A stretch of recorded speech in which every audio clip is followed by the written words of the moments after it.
அந்த அரசியல் நமக்கு வேண்டாங்க. அந்த சாக்கடை அரசியலுக்குள் நம்ம போக வேண்டாம். தமிழன் என்று சொன்னால் இந்தியனுக்கு எதிரியா, இந்தியன் என்று சொன்னால் தமிழுக்கு எதிரியா? நமக்கு அந்த அரசியல் வேண்டாம். பாரதிய ஜனதா கட்சி நான் சார்ந்திருந்த கட்சி. பாரதிய ஜனதா கட்சியிலிருந்து நிறைய தொண்டர்கள் தலைவர்கள் இங்க வந்திருக்கிறாங்க. நிறைய கட்சியிலிருந்து வந்திருக்கிறாங்க. அதிமுகவிலிருந்து வந்திருக்கிறாங்க. திராவிட முன்னேற்ற கழகத்திலிருந்து நிறைய தலைவர்கள் முன்னாடி இருக்கிறாங்க. எல்லா கட்சியிலிருந்து வந்திருக்கிறாங்க. சமீபத்தில் எனக்கு ஒரு கட்சியிலிருந்து வெளியே வருவது, ஏன்னா இந்த மேடையில் பேசணும், நான் எங்கேயும் பேசவே இல்லைங்க. ஒரு கட்சியிலிருந்து வெளியே எதற்காக வருகின்றோம்? அந்த கட்சியின் மீது கோபம் ஒரு பக்கம், ஆமாம். அந்த கோபத்தை எப்படி காட்டணும், அதுக்கு ஒரு பொறுப்புணர்ச்சி வேண்டும், ஆமாம். இன்னும் பெட்டரா தமிழ்நாட்டு மக்களுக்கு இன்னும் சிறப்பாக செய்யக்கூடிய ஒரு பாதை இருக்கும் பொழுது அந்த பாதையை தேர்ந்தெடுக்கிறோம். யாரை பற்றியும் 38 நாட்கள் தவறா பேசல.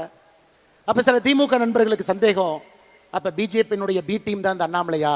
ஏன்னா வெளியே வந்தா திட்டணுமே, யாரையுமே திட்டலையே. இந்நேரம் மோடியை பத்தி 2 வார்த்தை திட்டிருந்தா தானே மற்றவங்க எல்லாம் வருவாங்க, ஏன் திட்டாம இருக்காரு?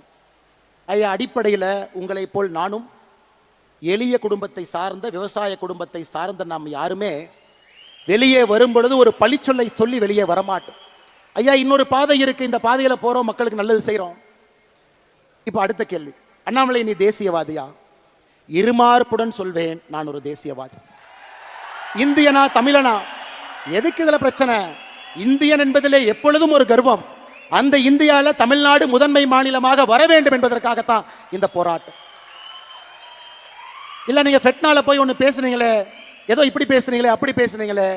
இன்னைக்கும் நான் சொல்றேங்க, என்னுடைய மதம், நான் ஒரு ஹிந்து. திருநூறு வைக்கிறேன், பொட்டு வைக்கிறேன், குங்குமம் வைக்கிறேன். வீட்டிலிருந்து வெளியே வரும் பொழுது என்னுடைய மதத்தையும் சாதியையும் வீட்டிலே வைத்து பூட்டிவிட்டு சாமானிய மனிதராக, அனைவருக்கும் பொதுவான மனிதராக உங்கள் முன்னால் இருக்கின்ற மதத்தை ஒரு முறையும் தூக்கி பிடித்து காட்ட வேண்டிய அவசியம் இல்லை. நான் ஒரு ஹிந்து மதத்தில் வீட்டில் வச்சு பூட்டிட்டு வெளியே வந்தாவே, உண்மையான ஹிந்து அனைவரையும் சமமாக பார்ப்பான், அனைவரோடும் சமமாக இருப்பான். யாரும் பெரிது யாரும் சிறிது என்று பேச மாட்டான். அனைவரும் ஒரே நேர்கோட்டு பாதையில் செல்ல வேண்டும் என்று சொல்வான். அதாங்க என்னுடைய ஹிந்து தத்துவம்.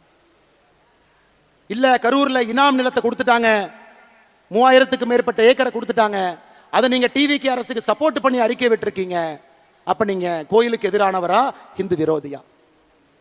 விஜயநகர பேரரசு காலத்திலிருந்து இனாம் நிலம் என்பது அந்த ஊர்ல கோயில்ல வேலை செய்யறவங்களுக்கு அரசு கொடுத்தது. பூ விற்கிறவங்க, கோயில் இருக்கக்கூடிய பண்டார சகோதரர்கள், நாதஸ்வரம் வாசிக்கிறவங்க, தவில் வாசிக்கிறவங்க, அவங்களுக்கு கொடுக்கப்பட்ட இடம். அந்த கர்ம வீரர் காமராஜர் ஐயா 1963 ஆட்சியிலிருந்து அவர் செல்வதற்கு முன்பு அதற்கு ஒரு செட்டில்மெண்ட் தாசில்தார் போட்டு அதை பஞ்சாயத்து பண்ண முயற்சி பண்ணார். அது திமுக காரங்க அதை வச்சு பாலிடிக்ஸ் பண்ணி பண்ணி பண்ணி கோவில் நிலம் இந்த நிலம்னு ஒன்னா சேர்த்து அதை 0 டிகிரின்னு ஒரு ஆர்டரை போட்டு பண்ணாம வச்சிருந்தாங்க. இன்னைக்கு ஒரு அரசு வந்து 60 ஆண்டுகளாக 100 ஆண்டுகளாக அந்த இனாம் நிலத்தில் குடியிருப்பவர்களுக்கு திரும்ப அந்த மரியாதை கொடுத்திருக்கும் பொழுது அதை வரவேற்க வேண்டியது ஒரு தமிழனுடைய கடமையாகத்தான் நான் பார்க்கின்றேன். கோயில் சொத்தை நீட்போம், இனாம் நிலமும் கோயில் சொத்துக்கும் சம்பந்தம் இல்லை. இதற்கு எனக்கு கிடைத்திருக்கக்கூடிய பட்டம் அண்ணாமலை ஹிந்து விரோதி. அப்படிப்பட்ட ஹிந்து விரோதின்னு எனக்கு பட்டத்தை கொடுத்தீங்கன்னா அந்த பட்டத்தை அப்படியே நீங்க வச்சுக்க. இதே ஹெச் ராஜா அண்ணன் கரூர்ல அக்டோபர் 2024 வந்து இனாம் நிலத்தை மக்களுக்கு கொடுக்க வேண்டும் என்று சொன்னார். அவர் ஹிந்து விரோதி அல்ல. எடப்பாடி பழனிசாமி அண்ணன் அவர்கள் அனைத்து இந்திய அண்ணா திராவிட முன்னேற்ற கழகத்தினுடைய தேர்தல் அறிக்கை 2026 இனாம் நிலத்தை வசிப்பவர்களுக்கு கொடுக்க வேண்டும் என்று சொன்னார். அவர் ஹிந்து விரோதி கிடையாது. ஆனா இன்னைக்கு நியாயமா நேர்மையா ஒரு மக்களுக்கு இருக்கக்கூடிய மக்களுக்கு அது செல்ல வேண்டும் என்றால் ஹிந்து விரோதி. அதனாலதான் இந்த இடத்துல எத்தனையோ இடத்துல கிறிஸ்தவர்கள் இருக்கிறாங்க, இஸ்லாமியர்கள் இருக்கிறாங்க. அருமை சொந்தங்களே, இன்னைக்கு நான் அறுதியிட்டு தெளிவாக உங்களுக்கு நான் கோடிட்டு இந்த அமைப்பினுடைய ஒரு தன்னாளராக நான் சொல்லுகின்றேன். மதம் என்பது இந்த அமைப்புக்கு வெளியே, சாதி என்பது இந்த அமைப்புக்கு வெளியே. ரைட் ஹேண்டு லெப்ட் ஹேண்டு இந்த சாதி மதத்தை வைத்து இத்தனை காலம் அரசியல் செய்து பட்டது போதும். உங்கள் மதம் உங்களுக்கு பெரிது, என் மதம் எனக்கு பெரிது. அதை வீட்டிலே பூட்டி விட்டு வெளியே வரும் பொழுது அனைவருக்கும் பொதுவான சமமான ஒரு தமிழனாக, ஒரு இந்தியனாக, ஒரு மனிதனாக நம்முடைய வாழ்க்கை இருக்கட்டும். அருமை சொந்தங்கள், ஏன்னா இன்னைக்கு கோடிட்ட வேண்டும். நாம் இந்தியன் என்பதிலே பெருமிதம், அதில் எந்த மாற்று கருத்து வேண்டாம். அந்த அரசியலுக்குள்ள நம்ம போக வேண்டாம், அந்த அரசியல் நமக்கு வேண்டாங்க. அந்த சாக்கடை அரசியலுக்குள்ள நம்ம போக வேண்டாம். தமிழன் என்று சொன்னால் இந்தியனுக்கு எதிரியா, இந்தியன் என்று சொன்னால் தமிழுக்கு எதிரியா? நமக்கு அந்த அரசியல் வேண்டாம். நம்முடைய அரசியல் என்பது ஒருங்கிணைந்த இந்திய அற்புதமான இந்த நாட்டில், பாரத நாட்டில் முதன்மையாக தமிழகத்தை மாற்றுவதற்காகத்தான் இந்த அமைப்பு, அதற்காகத்தான் நம்முடைய உழைப்பு, அதற்காகத்தான் உங்களுடைய உழைப்பு. இந்த இயக்கம் அருமை சொந்தங்களே.